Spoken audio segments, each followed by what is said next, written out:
C'est la rentrée, bonjour à tous, bienvenue pour cette nouvelle édition du Club Imo, le club de l'immobilier, avec notre invité aujourd'hui, c'est François Payel. Bonjour. Bonjour. Vous êtes le président de la FPI, la Fédération des promoteurs immobiliers de France. Avec vous, nous allons faire un tour d'horizon de l'actualité du logement. Vous publiez cette semaine les chiffres de la construction neuve au premier semestre 2014 et puis on attend des mesures de relance pour le logement, la construction doublement d'actualité. Alors tout d'abord au niveau des résultats sur la construction neuve, pas de surprise, toujours en crise.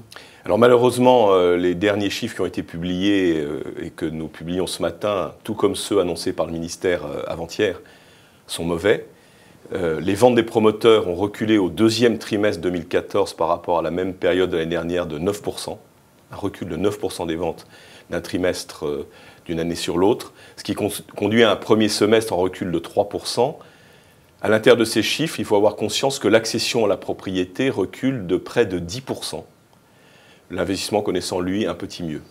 Dans le même temps, les chiffres annoncés par le ministère sur les mises en chantier mardi soulignent que la construction neuve, purement neuve, sur 12 mois glissants, c'est-à-dire du 1er juillet 2013 au 30 juin 2014, a constaté seulement 272 000 logements mis en chantier. C'est-à-dire qu'on est même loin d'un objectif, alors non pas des 500 000 logements par an fixés par le président de la République initialement, mais même des 300 000. On serait à autour de 270 000 logements. Autour de 272 000 logements sur 12 mois glissants. C'est un chiffre qui recule régulièrement depuis plusieurs mois. Donc vous voyez, la situation est extrêmement préoccupante. Donc une activité en fait qui tourne plus qu'au ralenti, quasiment à l'arrêt. Y a-t-il des programmes arrêtés ?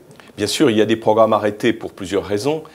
D'une part, vous savez que si la commercialisation de nos programmes ne se passe pas bien, c'est-à-dire que si au bout de 8 ou 10 mois, nous n'avons pas atteint un seuil de commercialisation de 50%, les banques ne financent pas les programmes, donc ceux-ci ne démarrent pas.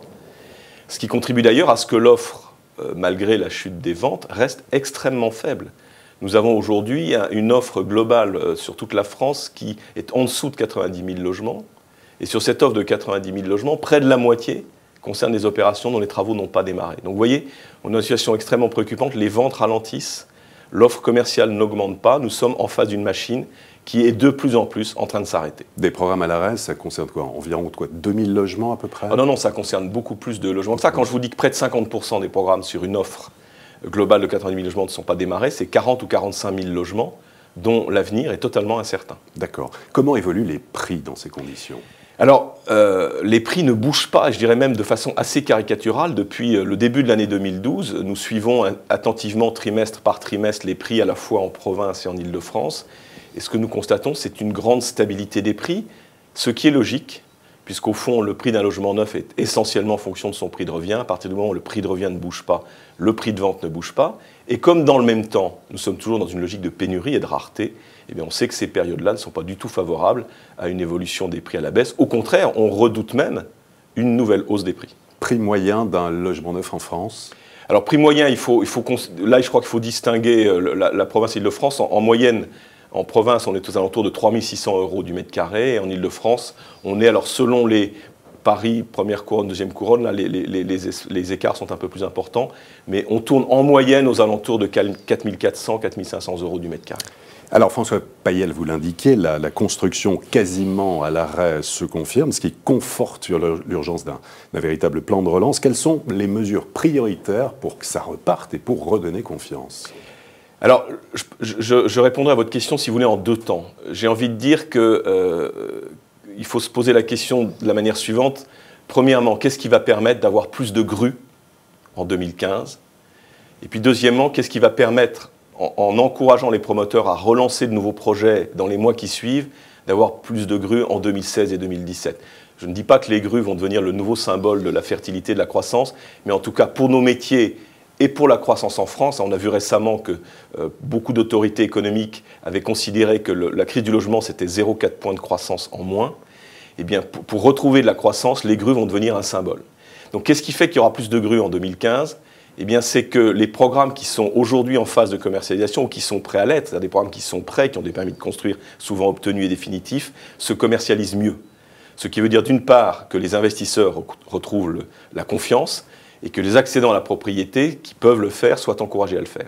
Alors pour les investisseurs, le dispositif actuel qui cible du logement intermédiaire est un dispositif qui, dans ses dans ces niveaux de loyer, dans ces niveaux de ressources locataires, est plutôt pertinent. C'est une offre locative intermédiaire dont nous avons besoin. Eh bien, il faut déjà que le dispositif permette de louer aux ascendants, aux descendants. On en parle beaucoup depuis quelques jours, mais je pense qu'il faut absolument le faire.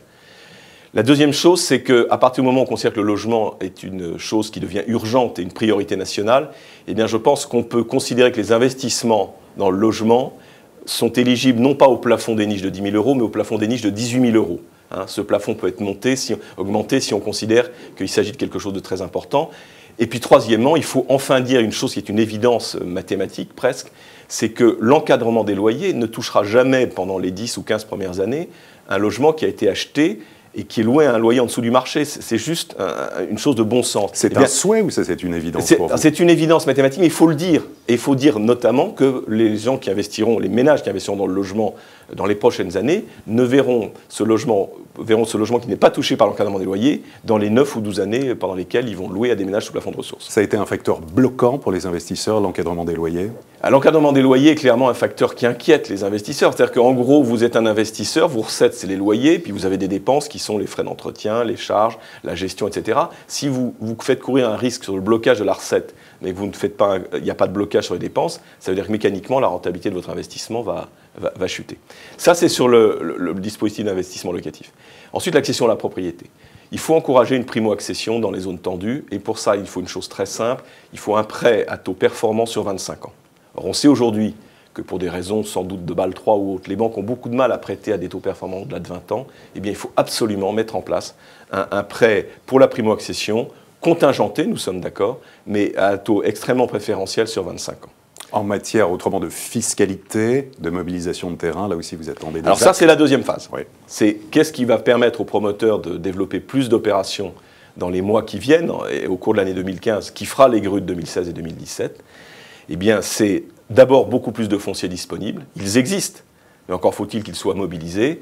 Sur les fonciers publics, il faut une volonté beaucoup plus forte et beaucoup plus opérationnelle. Et sur les fonciers privés, il n'y a pas de secret, il faut que l'offre augmente. Et pour cela, il faut baisser massivement pendant plusieurs années la taxation des plus-values sur les fonciers, les terrains constructibles pour construire du logement. En conclusion, malgré les mauvais résultats, vous êtes quand même confiant, vous pensez que la construction peut repartir en 2015, si le gouvernement donne les moyens en tout cas ? Alors, confiant n'est pas le mot. Ce que je dis, c'est que tout ça n'est pas inexorable.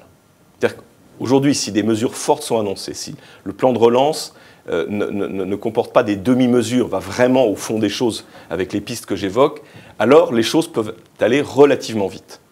L'investissement peut redémarrer plus vite, la confiance peut revenir, et après, le mécanisme est relativement vertueux. En revanche, si on a des demi-mesures ou si on a des mesures qui, au fil des discussions, sont tronquées, je crains alors que la crise du logement ne s'amplifie. C'est donc à suivre. François Payel, merci beaucoup. Merci. Et à très bientôt pour une prochaine édition du Club Imo, Explore Imo, Le Figaro.